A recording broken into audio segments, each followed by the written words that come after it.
আমি আব্দুর রাজ্জাক বিন ইউসুফ। এদেশের শতকরা ৯৫ জন মানুষ মাঝহাব মেনে চলে। যাদের সামনে কথা বলার আমাদের বাস্তবে কোনো সুযোগ নেই, কিন্তু যন্ত্রের সাহায্যে আমরা তাদের ঘরের ভিতরে আছি, যার কারণে পৃথিবীর লাখো কোটি মানুষ আমাদেরকে জানে। পৃথিবীর যে দেশেই যায় না কেন, সৌদি আরব হোক, কাতার হোক, কুয়েত হোক, বাহরাইন হোক, মালয়েশিয়া হোক, মিশর হোক, দুবাই হোক, ওমান হোক, লন্ডন হোক, যখন যে দেশে গেছি তখন সে দেশে মানুষ মনে হচ্ছে আমার চেয়ে পৃথিবীর তার কাছে প্রিয় ভালো মানুষ কেউ নেই। তো আমার সামনে বসে কোনোদিন বক্তব্য শোনেনি, আমার সামনে আজও কেউ ছবি ধরতে পারে না। এক সময় এগুলো আমার সামনে খাড়ো করে রাখবে এরকম পরিবেশ ছিল না। যখন আমি বুঝতে পারলাম এর উপকার, তখন আমি বলেছি তোমরা ভালো যন্ত্র নিয়ে সামনে আসো, যার ফল খুব ভালো বুঝতে পারা যায়। ওমান গেছি তো সন্দীপের এক ছেলে, তার নাম হাবিব, ও বলছে যে আপনি আসবেন বলে আমার গাড়িটা 4 দিনের জন্য আপনার নামে অক্ষ করেছি। 4 দিন এই গাড়িতে কোনো ইনকাম করব না। আমার গাড়িটা 4 বছর হলো শোরুম থেকে বের করা। এখন কেউ যদি গাড়িতে উঠে যদি না বলে যে আজকেই শোরুম থেকে গাড়ি বের করেছো না কি, এই কথা যদি না বলে, আমি হাবিব গাড়ি চালাবো না। তার মানে গাড়ির যত্ন, তার মানে ও কি করে, গাড়ির যত্ন নেই, ঝকঝকে আছে। তা আমি আমাদের ড্রাইভারগুলোকে বলি, গাড়িতে উঠলেই বলি, ভ্যানে উঠলেও বলি, অটোতে উঠলেই বলি, জামিয়া সালাফে অনেক ভ্যান, অটো, গাড়ি, 4-5 জন ড্রাইভার। ভাইয়ের কথাতে একটা মনে পড়ছিল কথা, জামিয়া সালাফে এবছরের সম্মেলনে খরচ হয়েছে 17 লাখ টাকা, 17 লক্ষ। ওই টাকা দিয়ে একটা বিল্ডিং, একটা প্রতিষ্ঠানের বিল্ডিং হয়ে যাবে। এদেশের সবচেয়ে বড় প্রতিষ্ঠান জামিয়া সালাফিয়া, সবচেয়ে বেশি সংখ্যায় প্রতিষ্ঠান জামিয়া সালাফিয়া। শিক্ষা মানে, শিক্ষক সংখ্যায়, শিক্ষক গুণে, প্রতিষ্ঠানের আয়তনে জামিয়া সালাফিয়া সবচেয়ে বড় প্রতিষ্ঠান। জামিয়া সালাফিয়া রূপগঞ্জ, নারায়ণগঞ্জ, ঢাকা প্রায় 100 বিঘা জমির ওপরে। জামিয়া সালাফিয়া ডাঙ্গিপাড়া পাওয়ার আছে প্রায় 40 বিঘা জমির ওপরে। জামিয়া সালাফিয়া যেটা মহিলা শাখা হতে যাচ্ছে রাজশাহীতে, সেটা প্রায় 60 বিঘা জমির ওপরে, যার 40 বিঘা পুকুর। যেটা জামিয়া সালাফিয়া দিনাজপুর, সেটা 20 বিঘা জমির ওপরে। আরও যেটা ময়মনসিংহে কিনা হয়েছে, যেটা আপনার ফেনীতে, যেটা যশোরে, যেটা কুষ্টিয়ায়, কাছাকাছি সব 19-20।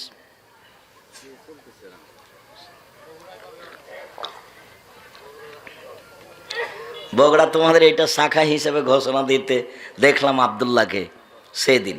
এখন এটার পরিধি কি হয় কি না হয়, কতদূর কি হয়, সিলেবাস পরিবর্তন হবে, জামিয়া সালাফের সাথে কতদূর সম্পর্ক, সময়ের গতিতে ধীরে ধীরে জানা যাবে ইনশাআল্লাহ।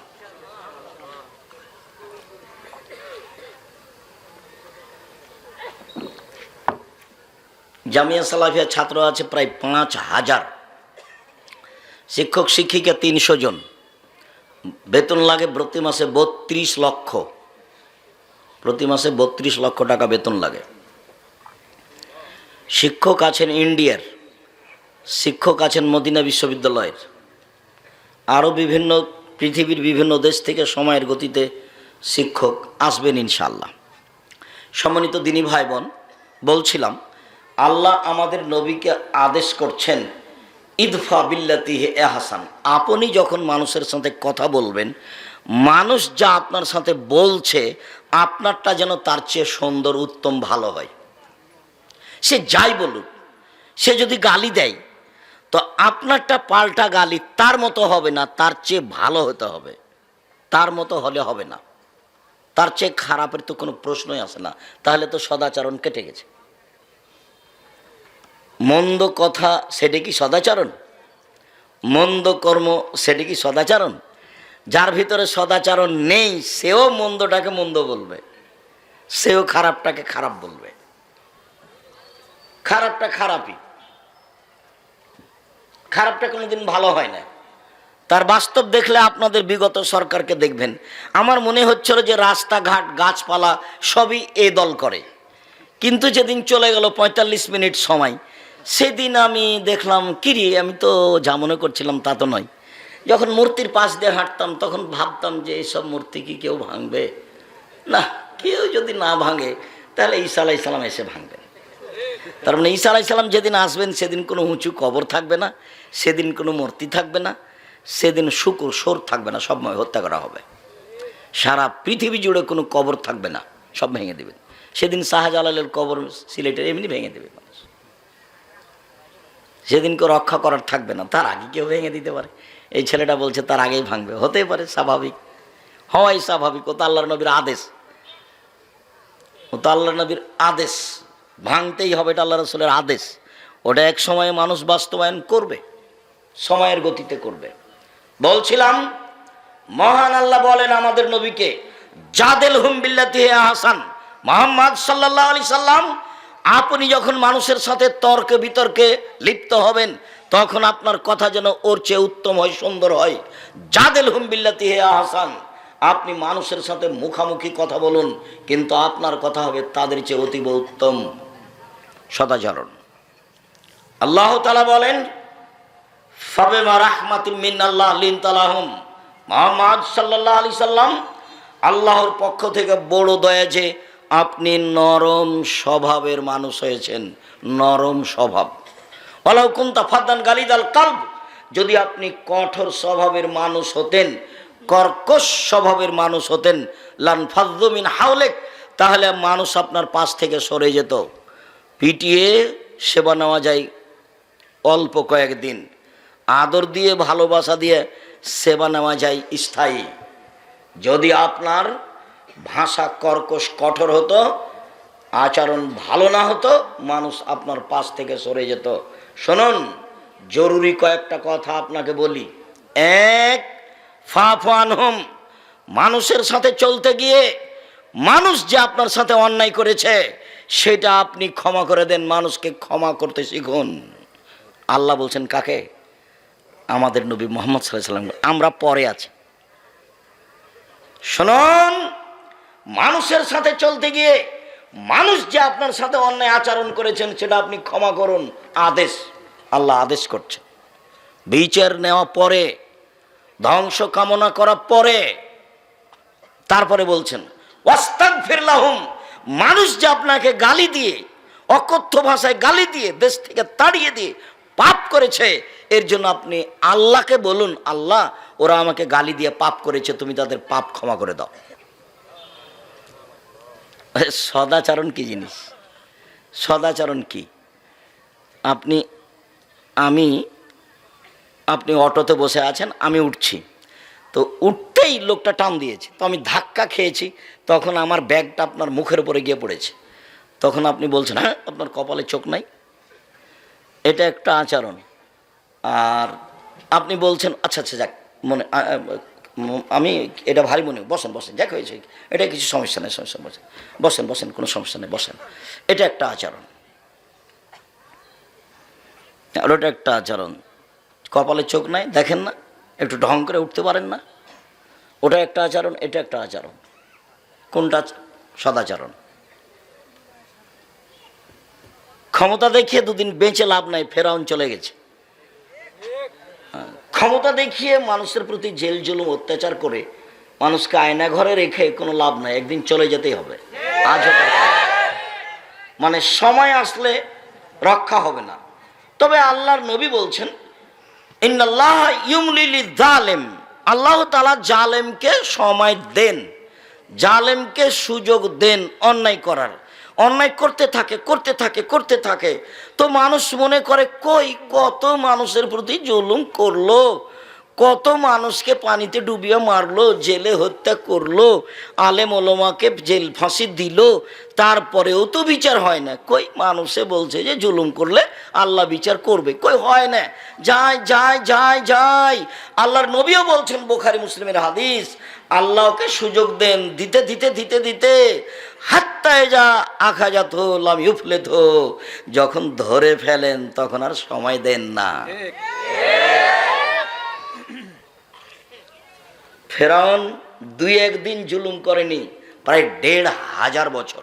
তাহলে কত মানুষের প্রতি জুলুম করেছেন?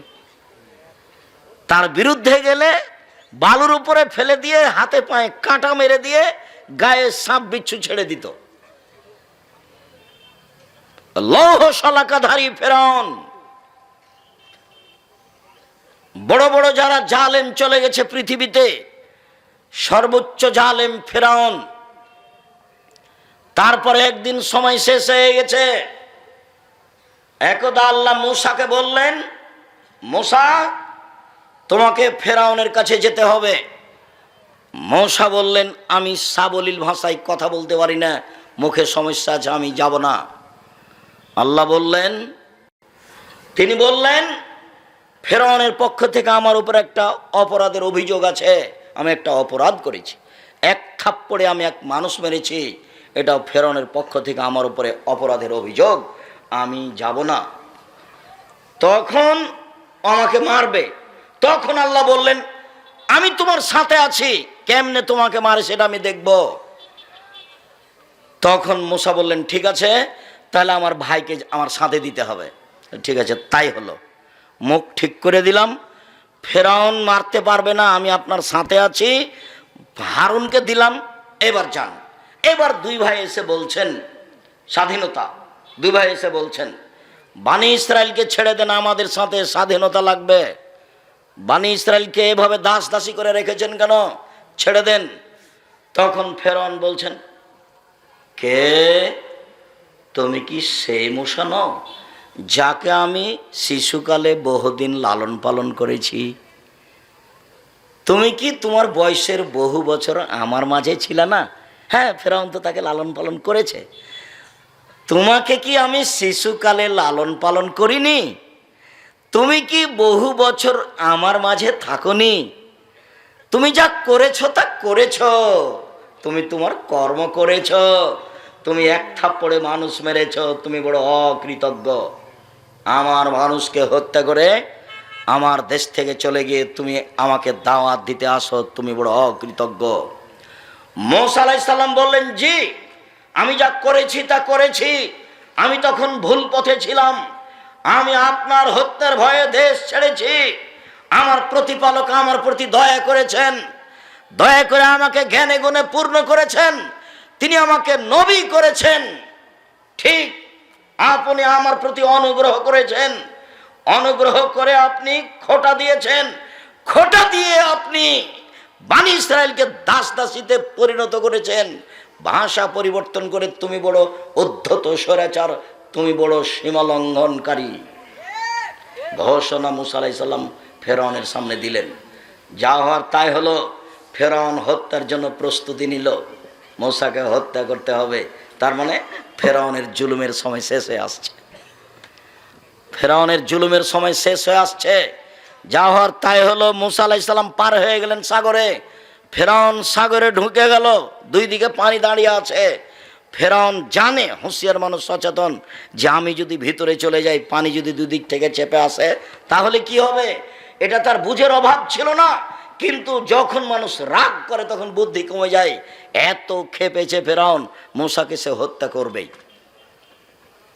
যার কারণে সে রাস্তায় নেমে গেল। দুই দিক থেকে পানি এসে জমা হয়ে গেল। যখন পানি এসে জমা হয়ে গেল তখন ফেরাউন বলল, আন্নাহু লা ইলাহা ইল্লাল্লাযী আমানাত বিহি বানু ইসরাঈল ওয়া আনা মিনাল মুসলিমিন। আমি ঘোষণা দিচ্ছি, আল্লাহ ছাড়া কোনো মাবুদ নাই। আমি মেনে নিলাম তাকে আল্লাহ বলে, যাকে বানি ইসরাঈল মেনে নিয়েছে, আমি একজন মুসলিম। ঘোষণা দিল ফেরাউন, আমি একজন মুসলিম। তখন আল্লাহ বললেন, আল আন, এখন, অকাদ আসাইতা কাবল, তুমি তো নাফরমান ছিলে ইতিপূর্বে, তুমি তো জমিনে বিপর্যয় সৃষ্টি করেছ। মনে রেখো, তুমি আলিয়া বানুনা জিকা বেবাদা নিকালে তা কুনালে মান খালফাকা আয়া, আমি তোমার শরীর রেখে দিলাম চিরদিনের জন্য।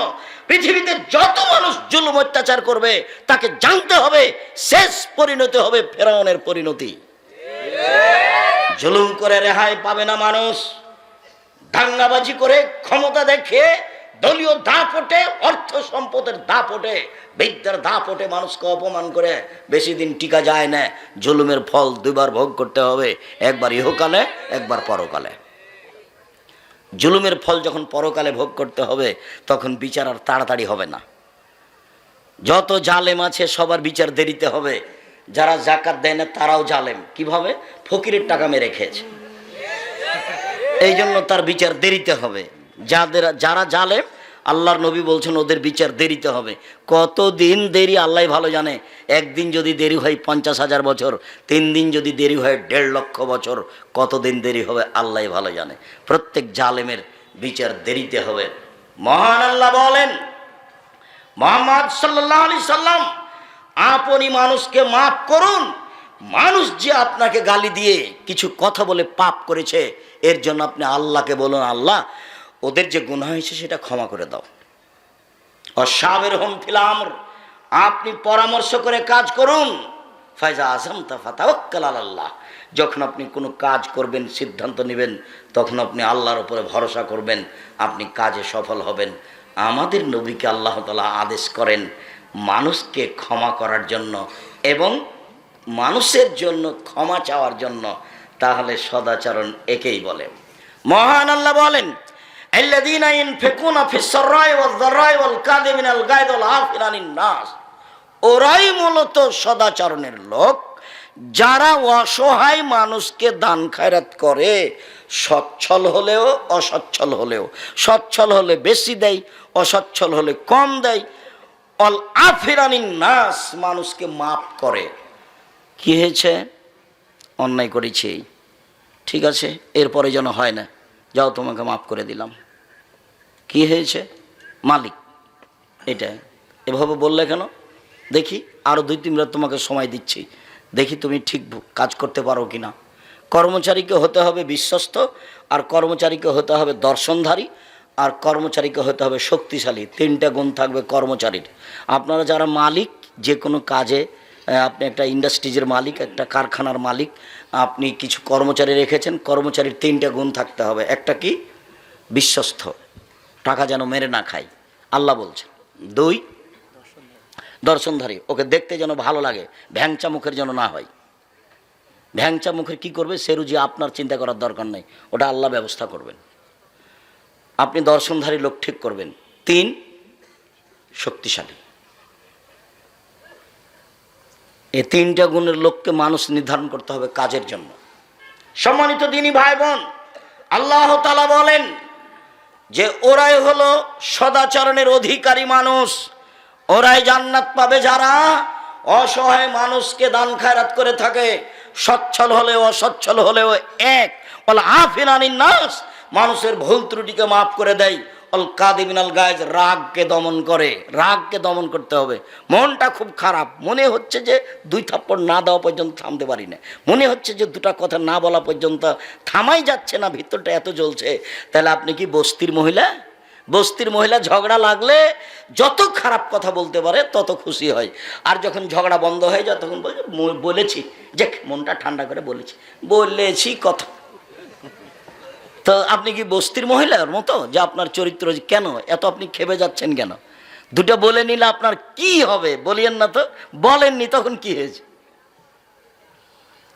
আমি তো দেখি ফেসবুকে, ইউটিউবে মানুষ আমাকে বলে যে আপনাকে যে এত মানুষ ধুয়ে ছেড়ে দেয়, তা আপনি কিছু বলেন না কেন? তা আমি ওর নামই তো নি না, তা আমি বলবো কি? আমি এতটুকু বলি যে ওর যদি কথা বন্ধ হয়ে যায় তখন আবার রিং দিয়ে বলি, ভাইজান আপনার কি টাকা শেষ হয়ে গেছে? আর কোনো গালি ছিল কি? আর কোনো গালি থাকলে আবার আমি রিং দিলাম, ওটা আপনি শেষ করে নেন। ও কত বলল সেটার আমার উত্তর দেওয়ার দরকার নেই। ওর পাতা আমি কোনোদিন পড়িনি, পড়বও না। মাযহাবের পাতা আমি কোনোদিন পড়িনি, পড়বও না। ওই নিয়ে আমি চিন্তা ভাবনা করি না কোনোদিন মানুষের একটা বক্তব্য শুনেছি সেই হিসাবে বক্তব্য দিতে শিখেছি, এটা আমার মনে পড়ে না। কামারপাড়া এসেছি বক্তব্য দিতে, কেন? তো মৌলানা আব্দুর রব খুলনা আসেননি সেই জন্য।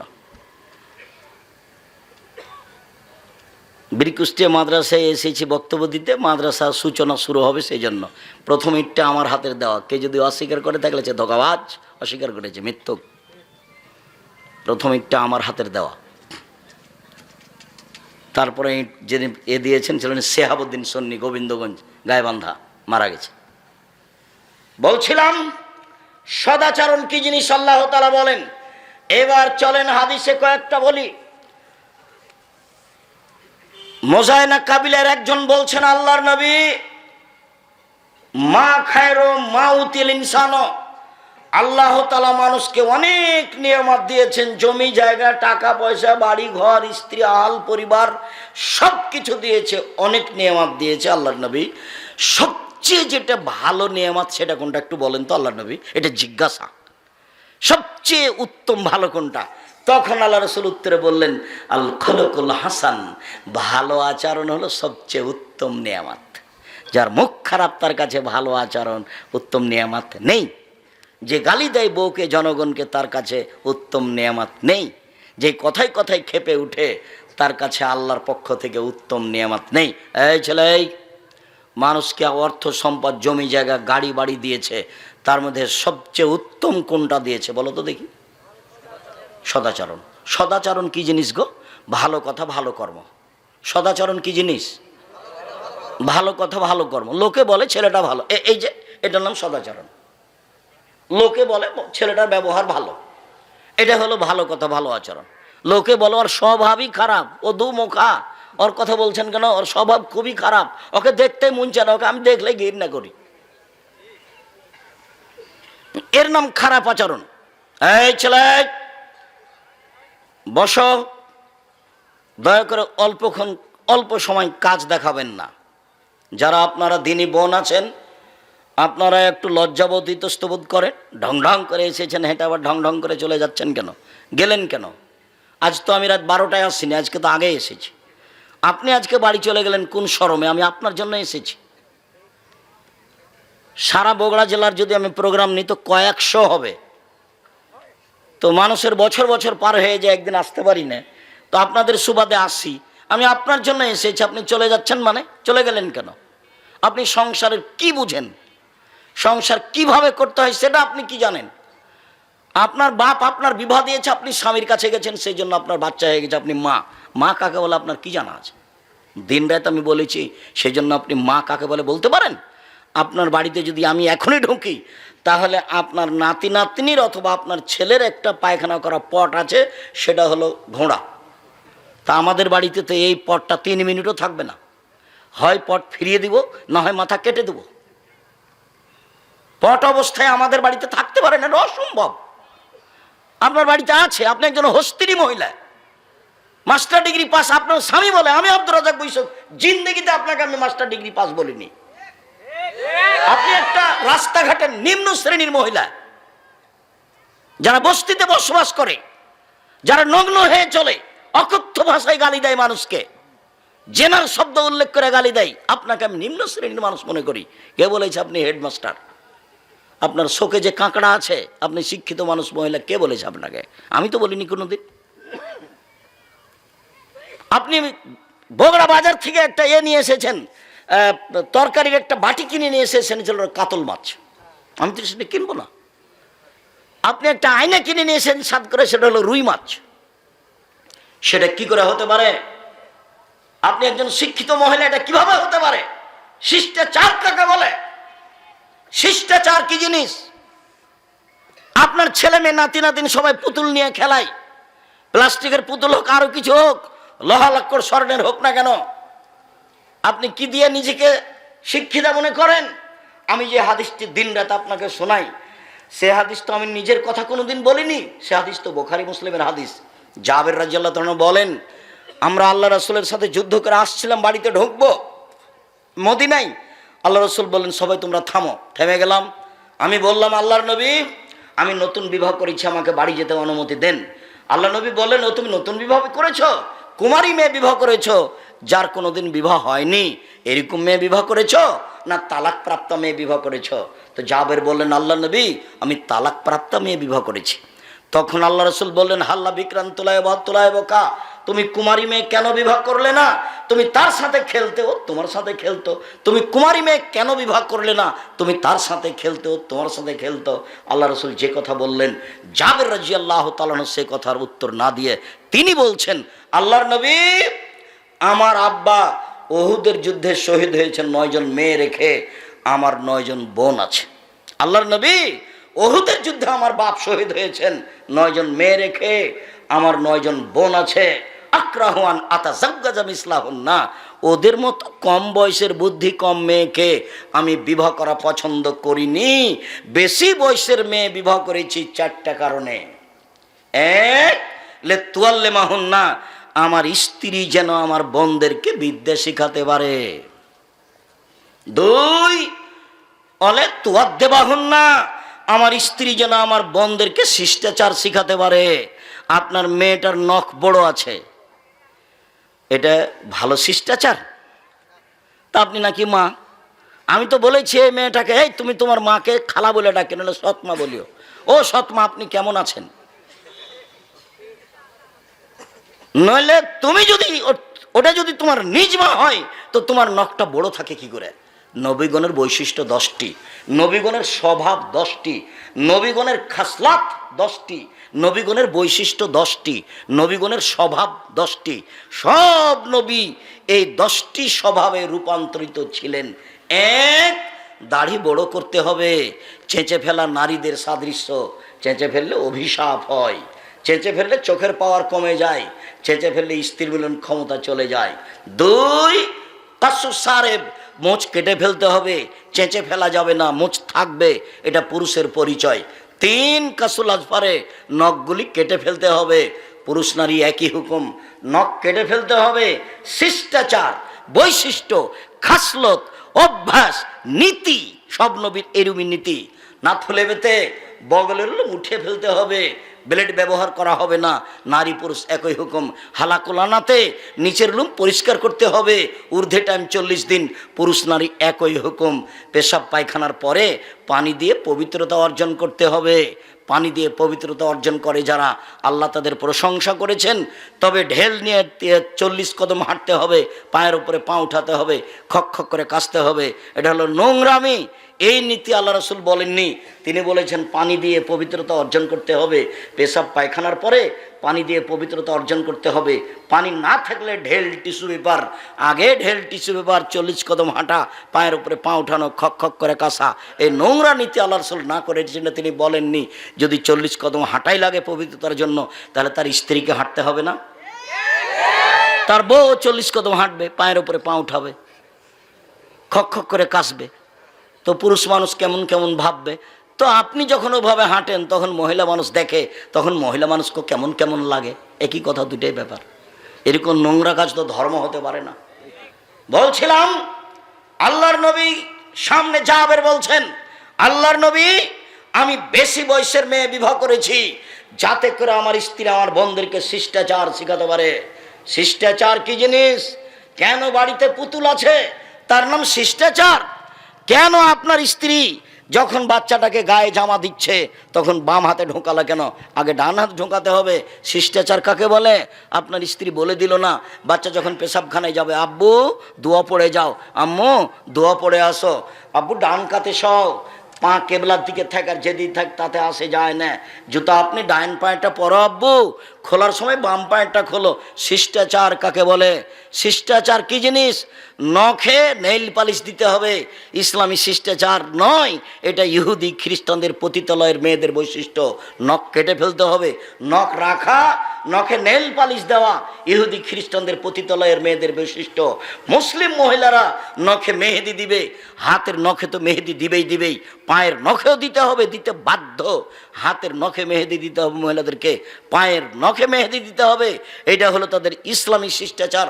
কপালে টিপ দিতে পাবে না।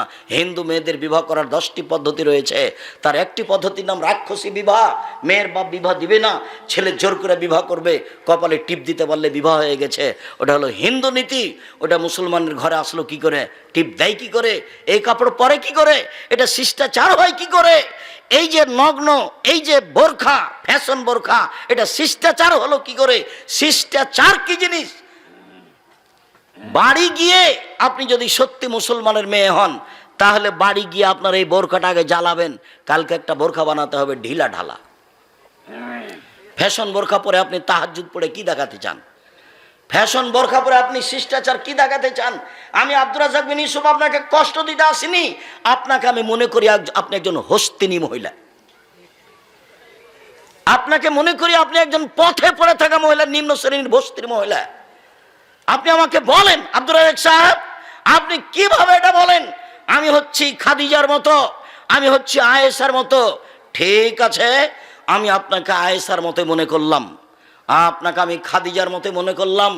আয়েশা রাদিয়াল্লাহু তাআলা আনহা বলেন, আমার স্বামীর কবর হলো আমার ঘরে। আয়েশার স্বামী কে? মুহাম্মদ সাল্লাল্লাহু আলাইহি সাল্লাম। আমার স্বামীর কবর হলো আমার ঘরে। তখন আমি আমার ঘরে এমনিতে যাই, মাথায় কাপড় দিই না, এমনিতে যাই। কিছুদিন পরে আমার স্বামীর পাশে কবর হলো আমার বাপের। তখন আমি মনে করি এটা আমার স্বামীর কবর, এটা আমার বাপের কবর। আমি কবরের পাশে এমনিতে যাই, মাথায় কাপড় থাক আর না থাক সেটা বিবেচনা করি না। কয়দিন পরে সেখানে কবর হলো উমরের, অর্ধ পৃথিবীর খলিফা, কুশাগর বুদ্ধিজীবী রাজনীতিবিদ উমর, যিনি রাস্তায় চললে ফেরে শয়তান সে রাস্তা দিয়ে হাঁটতো না, সে উমরের যখন কবর হলো তখন তিনি বলছেন, একজন বেগানা পুরুষের কবর হয়েছে আমার বাপের কবরের পাশে, তা আমি লজ্জা করি, আমি লজ্জা করে মাথায় কাপড় দিয়ে যাই, আমি আঁটো সাঁটো হয়ে নিজেকে গুটি নিয়ে কবরের পাশে যাই। কেন? আমি একজন বেগানা পুরুষের কবরকে লজ্জা করি। একজন মহিলা বেগানা পুরুষের কবরকে লজ্জা করেন, আর আপনি এই নগ্ন অর্ধনগ্ন হয়ে এই ফ্যাশন বোরকা পরে চলে আমাকে বলছেন আব্দুর রাজ্জাক সাহেব আপনি আমাকে বস্তির মহিলা বলছেন? মানে আপনাকে আমি বস্তির মহিলা বলতে চাইনি। এই দেখেন আয়েশা, আপনাকে আমি আয়েশাই বলতে চাচ্ছি। আপনার মেয়ের নখ বড় আছে, জবাব আমাকে দিতে হবে। আমাকে দিতে হবে কেন? আপনার ছেলের প্যান্টটা টাকনোর নিচে আছে, জবাব আমাকে দিতে হবে। আমাকে দিতে হবে কেন? এই জবাব আমি দিব কেন? দুজন মিলে দিবেন। আমি বয়সের মেয়ে,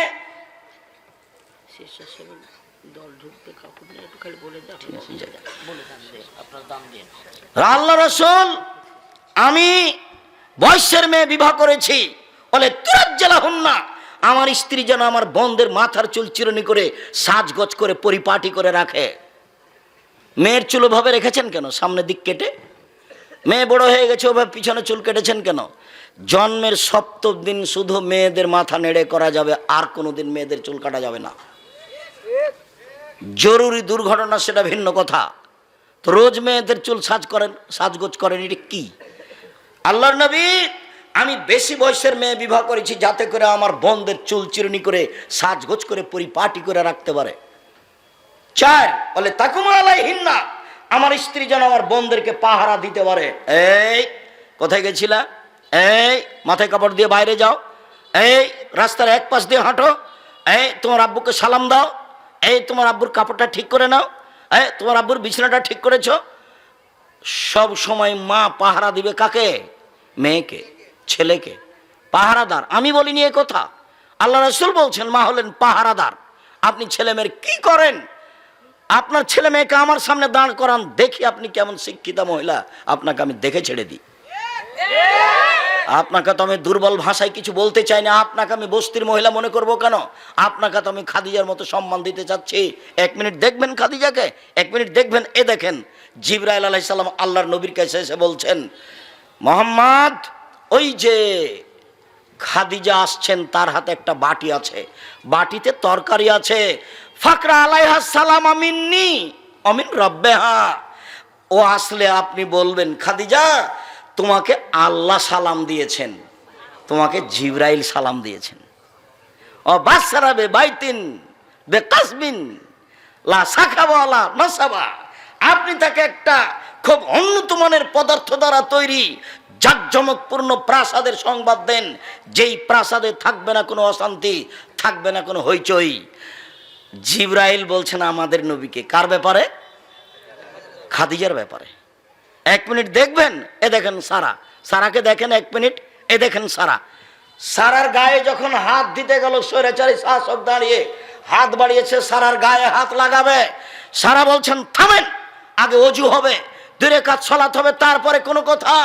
সারা অজু করলেন, 2 রাকাত সালাত আদায় করলেন, তারপরে বলছেন আল্লাহুম্মা ইন কুনতা তাআলাম আমানতু বিকা ওয়া রাসূলিকা, হে আল্লাহ তুমি যদি জেনে থাকো আমি তোমাকে বিশ্বাস করি, তোমার নবী ইব্রাহিমকে নবী বলে বিশ্বাস করি, অহাসান্তু ফারজিলাল্লাহ জাওজি, জিন্দেগিতে আমার লজ্জা স্থান আমার স্বামী ছাড়া কাউকে ব্যবহার করতে দিনি।